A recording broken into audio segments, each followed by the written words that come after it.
In this module, we will cover 4 segments under the qualifications section, including your primary credentials, a note about your credentials, your education and years in practice, and additional credentials. To access this section, you will first need to log into your account. Then you will click on Edit Profile and select the Qualifications tab, which will send you down the page to the qualifications section. Let's start off with your primary credentials by clicking on the pencil icon, which a pop-up will then appear. This section should already have been completed during the initial sign-up process.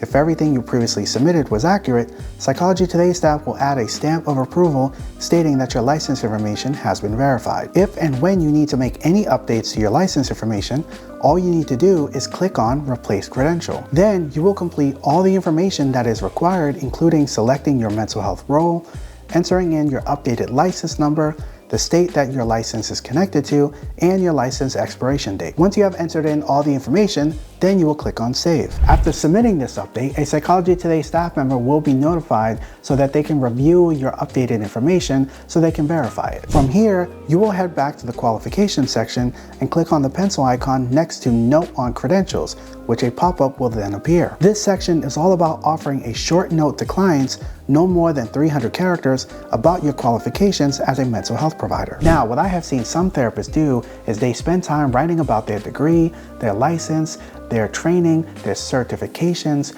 or even their theoretical frameworks. To me, this is similar to what I had mentioned in the previous module, whereby therapists would write as though they are applying for a job, by which their credentials would equate to their qualifications in the eyes of a client. However, unlike applying for a job, most of your everyday clients don't care about your credentials. The reason is simple. Clients care about what you offer rather than your qualifications. This particular section should not be viewed as though you're writing a small piece of your resume. Instead, this section should be treated as an extension to your personal statement. Essentially, you need to be strategic when you're writing this section because clients are looking to see if you are the go-to expert that can address their presenting issue. To do this, you need to first remember what are your top 3 specialties that you spend time writing within your personal statement. If we use my personal statement, I tend to focus mostly on the issue of infidelity. With this, I then wrote the following statement.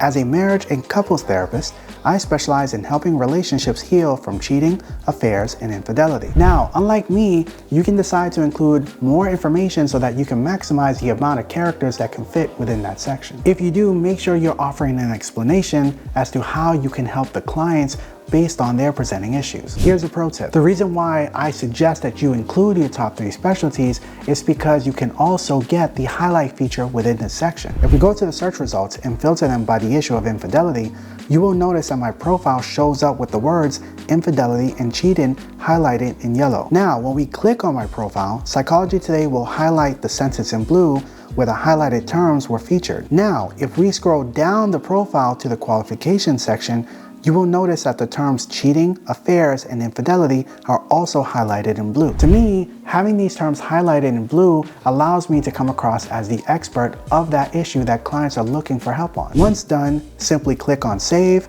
and move on to the next section, which is your education and years in practice. After clicking on the pencil icon, a pop-up will appear where you can then enter the school that you last graduated from, including the degree you earned, the year you graduated, and the year you began your practice. Once complete, press Save and finally head to the last section, which is additional credentials. Once you click on the pencil icon, another pop-up will appear where you can select any additional credentials you have earned, such as memberships, license, certificate, or degree. Regardless of which one you select, you then fill out the name of the accrediting institution, the certificate number, and the year you received or were given this credential. From there, simply press Save. Now you're ready to head to the next module where I will cover the client focus and treatment preferences section.